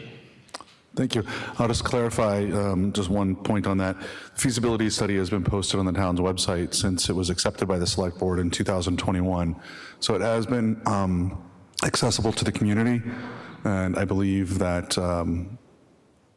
that through town meeting and all those articles that have been voted, and the mention earlier that the trail has not changed in any significant way as presented during those meetings, that there has been significant awareness to the community, provided to the community. So, anyone else? Patrick, one clarification? Sure, Alan. The feasibility study was not presented to the town in its entirety. It was. It was never presented to the town for town vote. So that is not the process. It was presented to the select board, which is a representative of the town, and we reviewed it and we accepted it. Go ahead, Alan. Also, just one clarification regarding the tunnel under 495. That isn't going to happen. We know that from Mass DOT. There's already an alternate route for the trail plan that would have it go and cross under 495 adjacent to Flanders Road. So that's been resolved. There's no 10 million boogeyman hiding there in the shadows. And so the feasibility study is there. As each phase is developed, you go through the design, and when you look at that, there may be alternate, as we're looking at Meadow Road, considerations or other changes to the actual route as you get into the detail engineering work. Who else? Ms. Armini. Hi, Joanne Aramini, 7 Meadow Road. At the October 2019 meeting, the Board of Selectmen reviewed the feasibility study, the second version of it, the rewrite. At that time, it was recognized, you all recognized that it needed to go to the public for their input. It never happened. It came back in October of 2021. Same thing. It was recognized that it needed to go to the public for input. Never happened. And instead, we get the town meeting, and we get bits and pieces of it. So I disagree. I think that it has not been presented to the town in its total. And in working through this project and this problem, as I see it, I can't tell you how many people have been surprised, didn't even know it was going on. So just posting things online on the site doesn't mean that it's getting communicated. A lot of people get communication in a lot of different ways. Second point, the comment was made that this is a high priority item. Well, if you look at the master plan, the last one that was done, and they did the survey, and they figured out what everybody wanted to do, this was a high priority, but by 2 points, okay? Kind of like what happened at the town meeting, in the last town meeting with the community center, where continued work on that passed by 5 or 6 votes. This is not an overwhelming high priority that people are finding. Next one, I'm going to end with the question, how much did you say this was going to cost? And what's the return on investment? I'm not used to writing blank checks. And to just say, well, it's going to depend on what it's cost as we move along. This feasibility study that was done back in 2019 estimated $24 to $30 million. Well, this is 2025, and we know what the economic climate is right now. And everybody's got their taxes, and mine went up really high, and they're going to go up again, I hear. Okay? So I would like to respectfully request that this BWALT project be halted, stopped, right now, immediately. Stop the work, stop spending the money, stop spending good money after bad money, and let's get a new feasibility study. We've heard why the feasibility study is not giving us what we need. Let's go back and do a new one. Unbiased, independent, objective, and then let's present it to the town. Public, give the input, and take it from there. And if the town wants to decide that they want to spend whole millions of dollars on a trail, then so be it. That's what it is. I know I'm not going to vote for it because I'd rather take my money and spend it on making the sidewalks safer and the roads safer. Thank you. Thank you. Did anybody on the board want to make any comments? Okay, thank you. Sure, come on. Come on, Chris. Mrs. Allen. Good evening. I'm Chris Allen, 8 Edward Dunn Way. I've been in town only 50 years now and was one of the founding members of the Westborough Community Land Trust and have enjoyed the trails throughout the town and the charm bracelet. But now that I'm a little bit older, it's a little more difficult to go on a lot of the trails because they have rocks and roots, and they're wonderful, but I am not as spry as I was, so therefore hopping over roots and around rocks is a little more difficult, although the woods are beautiful. I am so excited about the BWALT trail. I would be able to walk through the woods, which I love, on a safe, accessible, flat trail that is made for all people, not just kids, not just those who are totally athletic, but people like me who may be a senior or so. And I think having lived in town 50 years and having had kids go to school, and having my taxes go to these wonderful schools, which may be, 80% of our budget, over the last 35 years, I have not benefited from the taxes I have spent. Millions of dollars the town has spent on schools. However, there's a chance to spend some money on people like me, who don't have kids in the schools anymore, who love the woods, and will be able to get out there and enjoy our lives in the woods with this benefit. So to have a benefit of my taxes actually helping me is exciting, and I thank you. Thank you, Mrs. Allen. Sure. I'm Steve Munden. I live at 84 Fisher Street. For many years, the portion of the charm bracelet has run behind our house until the Fisher Street Bridge over the railroad tracks was taken down, and I hope soon restored. We had a bunch of people that walked and bicycled, strolled their dogs, strolled their kids in front of our house. Between those two, these people were a delight. I hope soon to be able to see more of them on the BWALT. Thank you. Anyone else?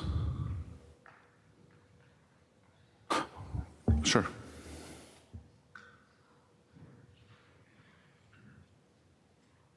I'm Adam Broders from 80 Fisher Street. Moving very close to last person. So I wanted to say kind of what things I would use the trail for, because I am one of the avid people that bicycles around town. My family has one car. Both parents work. Oh, sorry. So sorry. So I'm a very avid cyclist in the sense that I have one car in my family of 2 adults with 2 kids that work, and the kids don't work, the parents work. And so I have a lot of different reasons to use the trail. So one is I used to commute through Westborough. I lived in Worcester, and I would commute to Framingham. I found out about this trail probably about 2014 to 2016 because I was trying to find a way to get off Route 30. I've also now become an independent contractor, not doing like woodworking, but more of a engineering type style work. And I need to get to clients. My wife takes the car during the day. I need good ways to get to places. If you're really far away, if you're away from public transit, I kind of knocked those companies down in terms of can I even get there? Yes, I could get a car, but my family's chosen to avoid that. Getting to local businesses is important to us. I go to the grocery store. I go to Home Depot. Well, actually, Lowe's, sorry, I mixed up the names. I go to Lowe's, and yes, I carry plywood with a kid on the back of my bicycle. I want to bring my kid to toy stores, things like that. Right now, I can go through the center of town. That is the more direct route for a lot of things. That's where the town is where a lot of things are, in the center. But when I'm trying to go to things that are in that general direction, I would take that route very happily over going down Fisher Street, which tonight was a little bit excessive. I think 3 cars crossed the yellow line and made the other opposing traffic stop while I continued down the road. People have been really taking the 4-foot seriously, which is kind of nice, but kind of scary at the same time. I use it to get to volunteer work. I volunteer with the Cub Scouts. I want to volunteer with the trail systems as well. I don't as much, I'm kind of busy with kids. I've been looking for places to teach kids to safely ride, which lately has been going all the way up to Marlborough or something like that because I'm nervous that a kid will go off the edge of a sidewalk and into the street. Once they get to a certain age, I'm comfortable with that, but not when they're just learning. And lastly, I do just like to ride bikes, so that's another good reason. But there's a lot of reasons that people would use this trail. I know I've heard people saying, maybe you wouldn't use it for this or use it for that. I'm telling you, I would use it for all of that as a family that has one car. Thank you. Thank you. Anyone else? All right, seeing none, I'll now open it up to the boards to have a discussion, ask questions, etc. No particular order, Hazel, I guess. I wanted just, I think as people are interested, you can start either direction. I'm going to start with the Board of Selectmen and then go to the Planning Board. Sure. Oh, sorry. I think just comments from the board, and why don't you start with your board, and then I will ask my board whether they have any comments or questions tonight. Yeah, I'll look for an open conversation, however, it goes back and forth between the boards as well. So with that said, I'll just look to the board. Ian? Yeah, I just had a couple comments that from folks talking. And first off, I just appreciate all the people here. It's the comments are made about, not having things communicated. I know it's something that we as a board have tried to do to figure out the different modes of communication to get to people, invite people to forums like this to hear about that. And we try as hard as we can. We know we're not perfect with that, but it has been something with this project. I know I'm the longest tenured one on this select board, and so I've gone through this a lot, but I know there's been a number of public forums in hearing that, but many of them did not have anywhere close to the numbers that are here tonight. A couple things I just wanted to hit. Some of it is probably going to kind of reiterate something that Patrick had said earlier, but around the cost, I think our planning director talked about this. The focus all along has tried to be to construct this, but do it with limited resources coming from the taxpayers. That's one of the reasons when you look out of why it takes so long. I mean, if we had $22 million to spend, we could do the whole thing, or could have done the whole thing there. But we don't have that, and we're not planning to come to town meeting asking for that sort of money to do it. That's one of the reasons why it's been broken into segments, to look at ways that we can do that. There is the risk, and it's something that I think we're concerned with as well, is when you break that out is, do things change and then you build half a route and then it ends. Hopefully that's not the case, and from hearing folks tonight, I think people will hopefully keep that moving forward. But that is one of the big reasons why it's been segmented out, is to try to do that in an affordable way where we can apply for grants, state, federal, other things. Yes, there's dollars, as we saw tonight, of where the town has spent through kind of either available funds, free cash. Free cash still has come originally from our tax dollars, so it's not that it's free. But we've tried to minimize that and really accomplish what we've been able to accomplish through that grant. And I think that is the plan for us going forward. And then just one thing, and this is really where Patrick said was, regarding the feasibility study and the board accepting that, and the comments about that town meeting never voted on it. If that is not kind of the role of town meeting, as we know, the feasibility study did get presented, comments, questions went back for revisions, but came to the select board as was appropriate for the select board to make that determination as representatives of the town.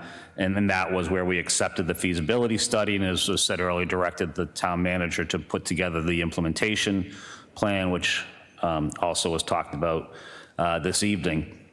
The one thing to hit, though, any money, as you know, that needs to get spent for this is coming from the town. That is where it will go to town meeting, and that's the ability for everyone in this room and others in town to come and express whether they want to spend the money that's being requested or not. And that's really where the voice of town meeting will come in on that. The view of the select board when we did accept this feasibility study was that we thought it was feasible. We know there will be changes. That's what we're doing now. We want to get it right for hopefully all people, but most people. But again, our plan all along was accept that, look at it. We appreciate the comments tonight, and just rest assured that anything that's spent with tax dollars cannot be done without town meeting approving it, and that will be the process that will be followed. Thank you, Ian. Anyone else? You can ask questions too. Sure. So just a couple of things. I do want to thank everyone for coming out. It's great to see so many folks interested in the project and actively seeking more information. As Ian alluded to, one of the challenges we face as public servants is putting the information out there, giving the opportunities, and getting people engaged early enough or early in the process. Some decisions and activities we do as a town, as a select board, have a relatively short lifespan from concept to completion. Many, many, many span years and potentially decades and require long-term planning. And this falls into the latter. We've seen other projects. Our library project is a decade in the works to get from where it started to state approval to where we are now is another example. And so I thank everyone for coming out. A couple of questions, there was a suggestion that we don't do BWALT, that we do other things. We have, and this goes to the strategy we've articulated repeatedly about doing the project in phases, and I'll get into reasons for doing that in a lot of its funding. We do other things as well. I don't have specifics, but I know that DPW Director Pant has mentioned on multiple occasions that as road work is being done, as restriping is being done, they are looking at altering shoulders, providing better shoulders for biking as well as shared lane, and where it's feasible to do the shared lane markings and the shared the road. So that is something that is happening, that's been heard. Another example is we currently have a public works project through the TIP program, which is putting a multi-use path from the Hastings School along Route 30 all the way to Thomas Newton Drive. That will provide a critical connection, safe connection under Route 9, connecting the northern part of town south. So we're not ignoring other accessibilities. The Otis Street Corridor project has a safe connection crossing Route 9 for the first time that'll connect Arrive and the Walmart Plaza and the Target Plaza with the entire length of Otis Street. And so these issues and the second safe crossing of Route 9 there is critical. We are able to do more than one thing at once. Several questions about phasing and funding. The advantage of doing in phasing is it gives us the opportunity to pursue funding. Yes, if we could go and say, look, we want $26 million, we'll bond it out, debt exclusion, whatever we have to do, and we'll bear the entire cost of the project. Instead, by doing it in phases, we can go after mass trails grants in areas where it fits the criteria, complete streets grants. Certain areas could be Mass DOT, other areas could be Mass Economic Development Commission grants. And so in addition to the TIP program as well for large funding, we have the opportunity to pick segments where they fit all of the different funding sources available to us. And those are funding sources that if we don't go after, someone else will. And yes, some of that money is coming out of our taxes. So it's a way to get our tax dollars at the state and federal level back into our own community. Additionally, the phasing project allows the planning board to work as development happens along the trail, so that development of sections of the trail can be done by private developers as part of their mitigation for the projects that they're building.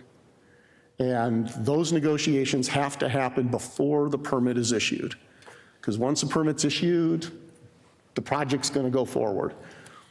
It's interesting to see that in recent negotiations, the property owners who are looking to develop are happy to help with the trail.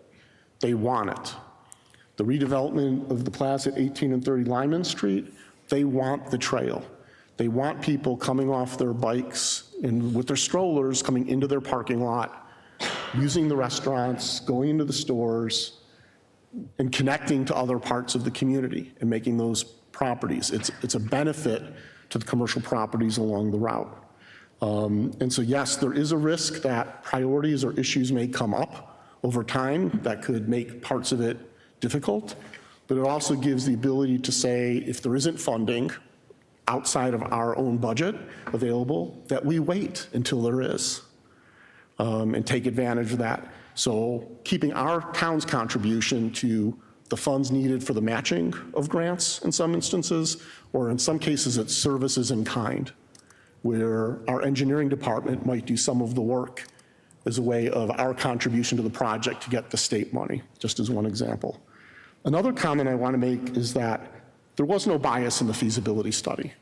The feasibility study wasn't a study to say, yes, this is feasible, no, it's not. The feasibility study was an engineering document to say, this is all the things you have to consider about the feasibility. And the decision of the feasibility falls on us to say whether or not it's feasible and how. So the feasibility study was an engineering study to say, there's a path, it can be built, here are the engineering concerns, here are the safety concerns, here are the conservation concerns. The funding estimates in that study are done off of my understanding, a funding calculator, that takes very broad metrics, and you spend hours and hours plugging data in, and it comes back with a rough order of magnitude estimate. And it's really to say, here's where it's going to be easy, here's the challenges you're going to have to overcome as you move into actual design and engineering. And say the fact that the company that assisted with some of the concept work on the trail did the detailed engineering work is not a conflict of interest. It's within their expertise. They are certified engineers. They stamp the drawings. They follow their professional standards and code of ethics. And they weren't saying this trail is feasible. Yes, go ahead and build it. They have no stake in that. They were saying, here's rough engineering. Here's easy sections. Here's difficult sections.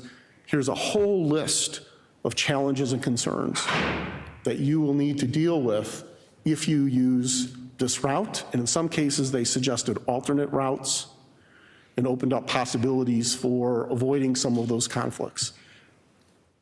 The feasibility study isn't the final design.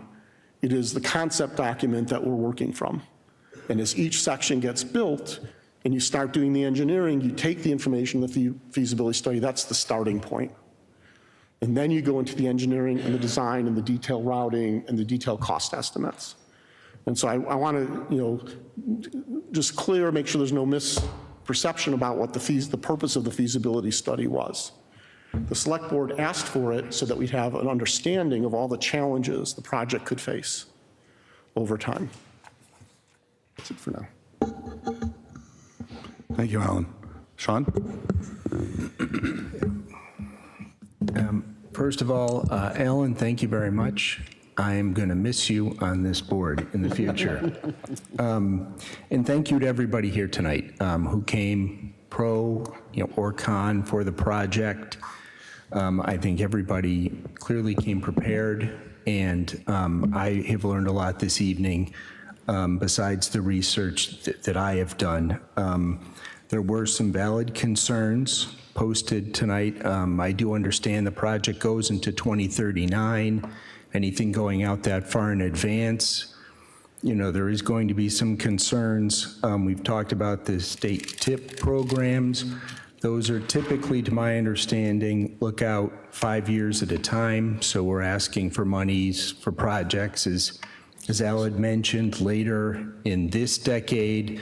But then as those continue to roll out, we will continue to go back to them with this opportunity as well as other opportunities within the town. So, I look forward to the review of Section 2 of the BWALT and support for either the current trail or whatever alternative is made. And I'm sure that will be supported by information that will be then presented to everybody here or everybody who's present at that meeting. So we do want to make sure that this becomes the best possible trail that we can possibly make for this town. But, like everybody here, continuing to stay involved. This is going to be a long process. There will continue to be changes to this plan as it goes forward, as we understand better the costs. And certainly we didn't, there's 6 phases to this. We didn't start with the hardest one, right? So there's a lot of hard work ahead of us in order to get this completed. But I look forward to, being here at the end, hopefully. Not here, I mean in town. Sorry. Thank you, Sean. We hope you're around too. All right. Shelby, did you have any comments?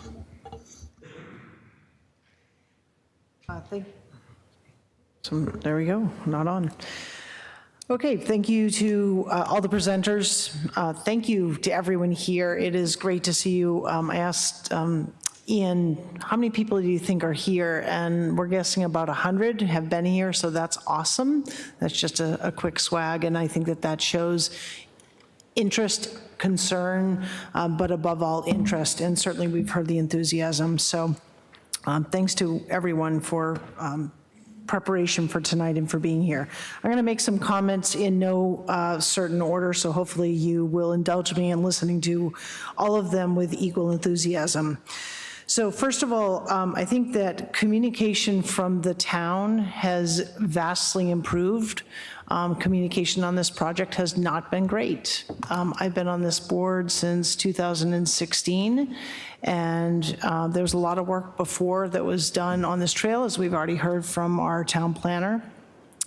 But we have improved overall as a town, and I think the effort being made most recently as our new town planner came on board, through lessons of communication with our library project, lessons learned from the community center about the importance of community engagement and feedback and looping back on the feedback and so on and so forth. We have learned.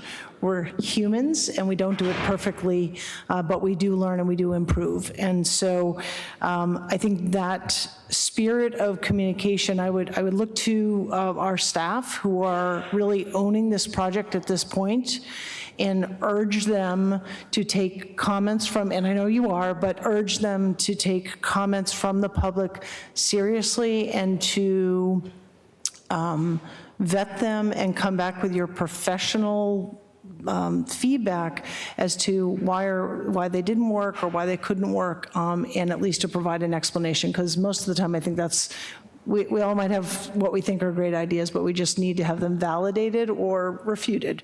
So I would encourage that to continue. I would be interested in some updated overall cost figures. That's been a pretty consistent theme from residents, regardless of whether or not the town is going to pay $100,000 or $29 million. I think that the town needs to, taxpayers, both residents and businesses, need to understand what the impact is on the community, understanding that, as it's been mentioned in the presentation and fellow board members, that a lot of this might come from state or federal funding. So I do think getting an updated cost is important, and I'll say why, because this board has been scorched over the community center. We made a decision, which I fully support, to buy the community center at the cost that we did. Ian and I were part of that negotiation team, and probably the one thing that has come back over and over again is we, the taxpayers, should have been presented with the total cost of what what we were going to have to pay to fit up the building, to use it for the senior center, and the whole use of the building. We did not have that ship has sailed, but I will just use this opportunity to say we did not have that opportunity during those negotiations to do that. You cannot like it, you cannot like our decision, but that's the fact, and that's where we are today, okay? We learned from that, as I said, with communications. So let's understand what the estimated costs of this are going to be in present dollars. Someone much smarter than me will add some inflationary factor, and now we can all say, okay, we heard it, and we'll do that in a public way. I do think that since the town manager took ownership, as was presented, took ownership of this, through the instruction of the select board to implement it, and working with our town planner and coordinating across the necessary boards, I think that there has been a positive change. This is not a project that should be managed by volunteers. I think just like residents and avid cyclists and others can inform, this needs to be in the hands of the professionals that our taxpayers, that our taxes pay for, and that we entrust with such projects. So again, I want to be clear, I value the input of people that are enthusiasts, but the management and guidance needs to come from our town. I want to echo Alan's comments that I don't believe there was bias in the feasibility study, and I'll leave it at that. I'm not going to take up airtime for that.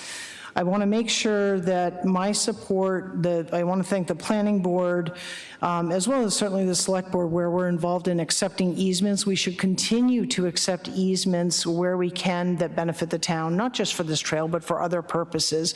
We do that for conservation.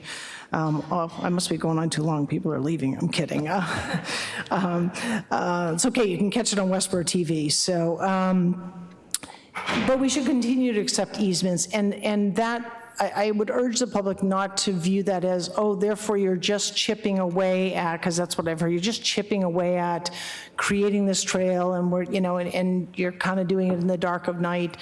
That's not the case. We accept easements, and we thank the public and you know, residents and businesses who willingly give those to us. That's awesome, and we as a body here in the town should celebrate that. So again, I just want to echo my support for that. I think that one of the things that I've learned, I am the liaison to the Active Transportation and Safety Committee. I think I've been that for a couple of years now. We need better and tighter coordination between town and that committee. We've talked about that. It has improved over the past year. And again, I think that's largely due to the coordination through Conservation, Planning Department, DPW, and our town manager. And so I want to thank that. Again, it can always improve. I know they get tired of me saying that, but let's continue to work on that. And then two final points. One is, I think that there's an opportunity here for a culture shift, a mindset shift in our town, to think about what healthier transportation and accessibility for all looks like.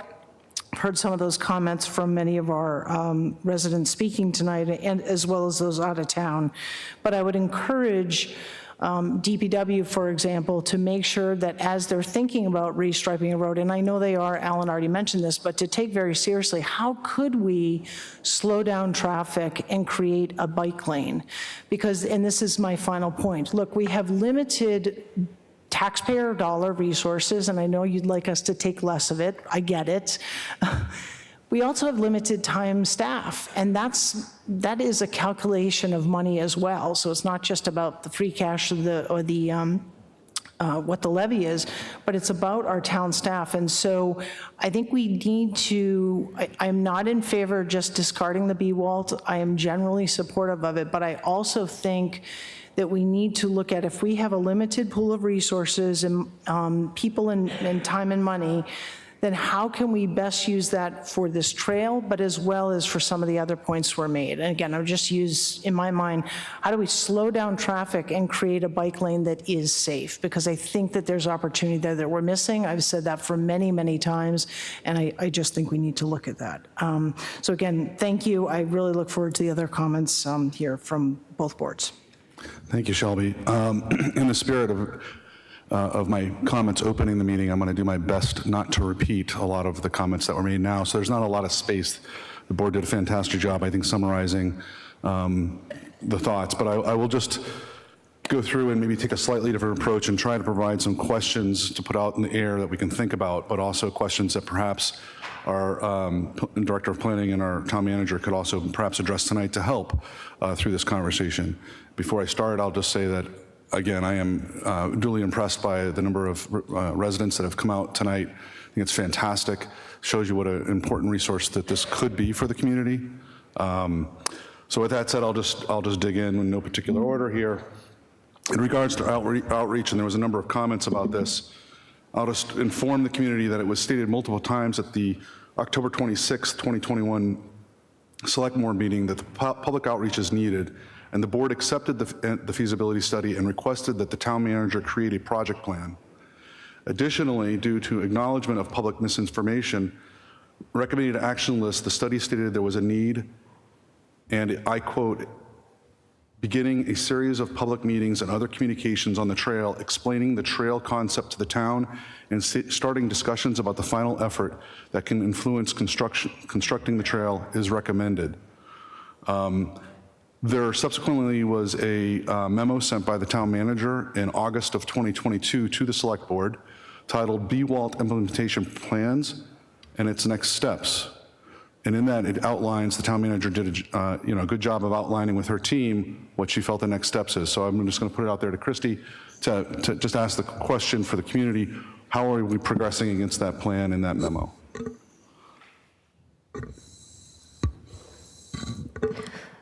So as you mentioned, the implementation plan was created in 2022, and that was a result of a working group that included myself, the community development director, the then town planner Jim Robbins, DPW director, and then members of the ATSC, which were Julie Squires and Don Byrne, as well as select board member Marshall as the ATSC liaison. So I'm just going to take this opportunity to say that the plan actually starts out, or the memo starts out, acknowledging that we did meet with several other trail groups. We had a meeting with folks from CMRPC, MassDOT, Wachusett Greenways, the Franklin Bellingham Rail Trail Committee, Mass Central Rail Trail, and Southern New England Trunkline Trail, who advised us in this approach. So it was actually directly from that meeting where we were advised, and we ended up recommending this piecemeal approach that folks are referring to. So I just want to take the opportunity to address that, because these other rail trail organizations understand that because these trails do take a very long time to put in place and they cost a lot of money, you need to take the opportunities as they arise. And I think that's what the town has been doing, and that was also part of the implementation plan. So in terms of the next steps that were laid out, I will acknowledge some of the things are done and some things are not. We did move forward with the grant application to Mass Trails in 2023, which was on here. We also moved forward with putting the plan on the Capital Expenditure Planning Committee, which is an effort to get it into the capital plan, but also an effort to give it broad community understanding, because that's a document that is referred to often by the community. We discussed the opportunities for private partnerships, which the planning board, regularly pursues as developers are in front of them. And then we outlined the different responsibilities and roles of the different groups in town, which I think continue to work towards that effort. I will acknowledge that we were working with CMRPC, and we had intended to hold a stakeholder meeting in the winter of 2023. So we were developing materials with them towards that effort. And it didn't come to fruition as quickly as we had hoped. So unfortunately, the first public meeting was in 2024. But we were working with them. The grant that we had with them for technical assistance ran out. And so we were unable to get that completed. We also had transition in the town planner office. And so once Jenny came, we were able to reinvigorate that effort. And that's when we move forward with the first public engagement. So we are moving forward. There are certainly things in here that we still are yet to do, and that's things that we will continue to work forward on. But we have moved forward in that segmented approach, which is exactly what we said we would do, and we are pursuing segments 1 and 2 as it was intended in that implementation plan. Thank you. Moving on to kind of easements, the easement conversation, I think it's very clear, as we've heard, that easements are in the best interest of the community. They come at low to no cost in many occasions. I fully expect that there will be more complex easement requirements as this project expands over the years through 2039. So my questions here about the easements are, in the study, it identified 36 landowners and 52 parcels of land with needs of easements across 88% of the trail. Are there any updates, Jenny, in regards to the number of landowners and parcels to include the remaining 12%? And I recognize that some of these questions might need some further research. So if you don't have the exact data, that's fine. I just want to throw some questions out that we need to understand kind of the larger scope of this. It's been a number of years since that feasibility study. I would think we'd have a full concept of 100% at this point, so. I would have to review that section of the feasibility study you're referencing to understand what the 12% is referring to. It could be that it's town-owned land where an easement would not be needed. But in terms of the easements, the feasibility study did identify that many were needed. And as we go through the design, in particular the preliminary design, the 25% that I've referenced, we do identify in more detail areas where easements, permanent easements are needed from property owners in areas, but then also temporary construction easements or utility easements. So it's hard to give an exact number. The number in the feasibility study may be less, it may be more. Okay. Am I correct in my understanding that of these easements, there was a lengthy conversation at the select board meeting in 2021 around takings. And my understanding of takings is if we cannot complete an easement, then that's the route you go. You know, it would likely happen. So at this point, I don't anticipate, and I don't see how the town could anticipate how many takings there could be, and it's certainly not desirable. I think from this board's perspective, that part of the process is not something that is desirable. So I know there's been some questions about the community coming out of that meeting in regards to anticipated takings, and there's, again, my question to you is my understanding correct in regards to easements and takings and the process that we would go through? We do not plan to have to do any takings. There are some legal requirements around that sometimes we have to deal with pertaining to lenders of properties and the procedure to get an easement when a property has a mortgage on it, for example. However, we have been working through that process. It does take a little bit longer, but we've been able to negotiate easements through planning board decisions and in other ways, just talking to the property owners. Most of the property owners we've spoken with have been excited to participate and gift us the easement. Thank you. Again, in that same select board meeting in 2021, the ATSC member who presented stated that the town will be paying for engineering. My understanding is that's not accurate. Is that, it could vary, right? Mm-hmm. So we technically do have to pay for an engineering consultant. For example, for Section 2, we are paying consultant GM2 to complete the design. However, that has been done through a grant from Mass Trails with the matching amount that the town authorized at town meeting of $110,000. And the comment may have been referring to the state tip.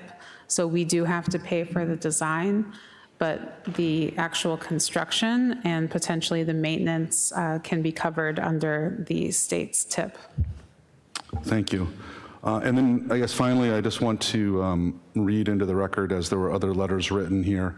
The select board received a letter today from Randy Waterman of Waterman Design addressed to our town manager, our town planner, stating that the plan they referenced, meaning the wastewater treatment plant, was done by our office in June of 2019.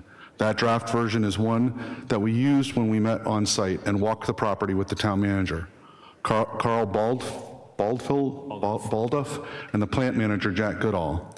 A copy of the final version of that plan is attached, and you will note that the trail route on the wastewater treatment plant property has not changed since 2019. Since that plan was approved by the plant manager and the town engineer in 2019, any changes that are planned by the wastewater treatment plant that affect the trail route should have been brought up by the plant manager to the BWALT committee and addressed then. Did that not happen? And then he addressed that. Thank you, Randy.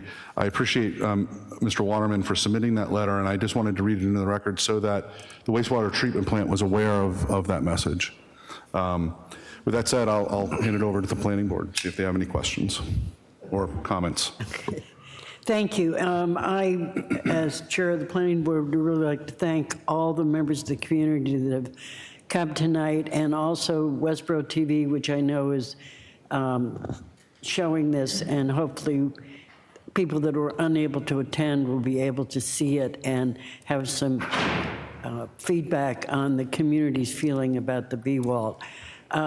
Our job really as a planning board will be to make a recommendation to the Board of Selectmen on the future of the BWALT based on planning in this town. And from this particular meeting, I think we're trying to gain information on the feelings of the community and how they feel towards planning and what the BWALT will do with our town and what our community really wants.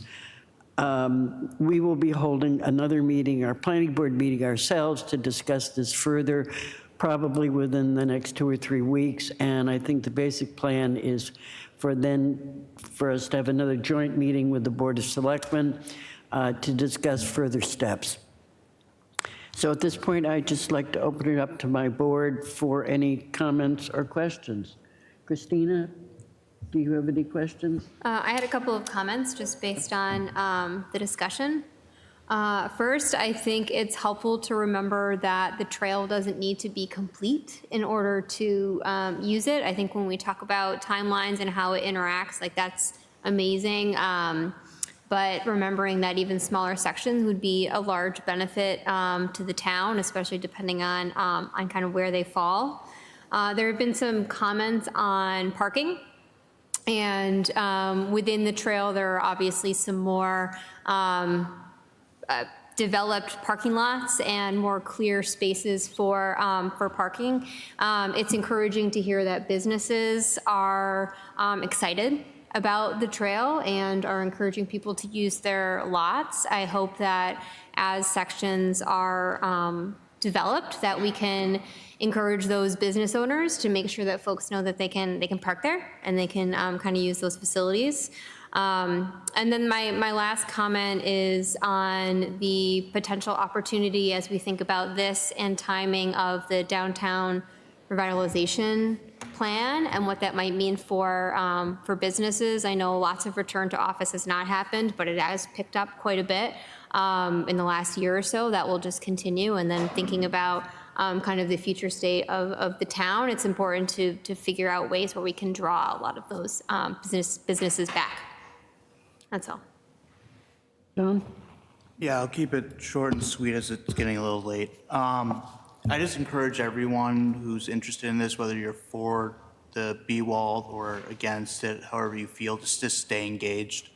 You know, if you feel there's a lack of communication between the town and all of you, please say something. We don't necessarily hear it if you don't vocalize it, whether it's a letter or stop in and just say something. So stay engaged, ask questions. That's the best thing for us to get feedback. So thank you. Mark? Yeah, so I had a few comments. Again, I'll try to keep it brief. I am glad to see everyone here. It felt like a town meeting to me in a little bit, given the attendance. But you know, what it made clear to me is if there had been a meeting about the BWALT in the past with this kind of attendance, I probably would have remembered it. So it's clear to me that from a transparency standpoint or a outreach standpoint, we, like John said, we kind of count on you to publicize this stuff and get people out to these meetings. I think we've had some meetings, maybe not specifically on this, but certainly I can think of plenty of meetings that we've had where, there were 2 people in the room and one of them was the press. So, it's really positive to see this kind of feedback and to get this information so that we have the information we need to make decisions. I thought Chris's point about parking was good, that in the future, when we look for easements from developers as a planning board, maybe we should be looking for some parking easements as well if it's something that says you're going to slot 5 spaces for public parking if it's close to the trail. So that's an interesting concept that I'd like to explore in the future. I will say that the developers that have come in that we've asked for easements from have not had, I can't recall anybody significantly opposed to giving us an easement for the trail. In some cases, they wanted a say in the location of the easement. They wanted to ensure that it would, not cost them anything. But, there's been really little pushback from some of these larger developments that we've asked that for. I'm also chair of the Master Plan Committee, and I just want to remind everybody that this was a stated goal in 3 of the 9 sections of the master plan. Which was voted on by town meeting. I think it was a high priority goal for an estimated 15-year. So we're a little behind schedule on that, but I expect that. We're in New England, and I do like the phased approach because if we haven't gotten the message, the select board I know has, and I know the administration has, that this town is extremely eager to control spending as much as possible, and that we need to resource grants and other funding sources to minimize the cost to taxpayers. And I think we've done that, and I don't think the BWALT has detracted from, Jenny got us a grant for the downtown plan. I mean, I could go on. Jen Miller got us a grant for open space purchase. There's grants, the MassWorks grants that we talked about tonight. There was a major one on Flanders Road. There's the one on Otis. There was, I could go on that, but I think that exploring state and federal funding sources and private funding sources is important. As far as the wastewater treatment plant goes, I completely understand the importance of wastewater treatment. I think about it every day, sometimes twice. And I have no intention of locating the trail anywhere near where the wastewater treatment plant needs to expand. We've heard about the sewer moratorium. We need to worry about the future of our wastewater treatment in this town so that we're prepared for the next 100 years or further. And I trust the people on the board to do that preparation and leave it up to the experts. Personally, I'm a supporter of the trail. I don't bike because it hurts my rear, but also because I'm scared to bike on the street. I'm scared I'm gonna get hit by a car. I don't pick up my bike and drive off to the Minuteman Trail very often or to these other trails very often. I'd be much more likely to use this trail. But I also see this trail as a connective piece for a lot of the larger apartment buildings to get to different locations in town, people who may not have 3 cars like my household. So I think it's an important resource. Might even get some cars off the streets, which is a good thing for me. And I did have a question. I'm just concerned of how are we, and you don't have to answer this now, but I feel like there needs to be an improved method of communication with the other towns that we're hoping to be involved with the BWALT, because I would like to see it be a regional, and I think a regional trail, and I do think that we're more likely to get grants if there's a regional effort and a regional request. So as much as I want to see it built just for Westborough, I think it would benefit us. If we can get it from Framingham to Worcester as the concept envisions, then it just will benefit that many more people. And we might even see people biking in from Framingham to have lunch in Westborough or, whatever. Anyway, those I think are all my comments. So I'm going to wrap that up. Thanks. John? Yeah, just to touch on Mark's point, I think collaboration with CMRPC and MAPC, the 2 regional planning authorities, might be a good idea in terms of getting that regional plan going for that trail.